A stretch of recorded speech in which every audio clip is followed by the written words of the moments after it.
So my first coronavirus at-home education lesson would be a math lesson for like kindergarten age. So I named this lesson Count How Many, and basically it's just a basic counting, I guess you'd call it, game for kindergartners.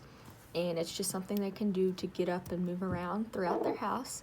And in kindergarten, you're working on counting, you're working on using your fingers for counting how many of something there is. So I made this one like a house edition. So count how many. I came up with count how many people in your house, count how many windows are in your house. So the student would walk around and count how many windows are in the house. I did count how many chairs are in the house, count how many clothes hangers are in your closet, how many pillows are in the house, how many lights.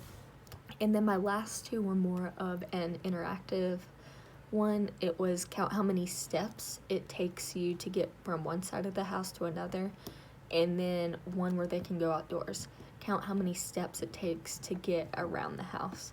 So this would have students engaged in counting, and it would hopefully not be like a boring math game or boring math lesson. So I would send out this document to students that says count how many. I'm gonna turn it around. And it'd be count how many, and then you put the amount there.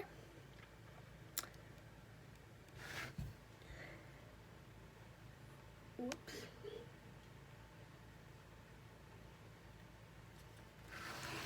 So I would basically send that out to my students, and if a student didn't have something in their house, they could come up with another thing they could use. It could be anything.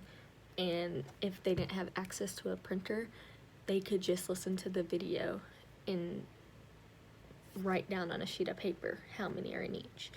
And then that would basically be the count how many lesson for math kindergartners. So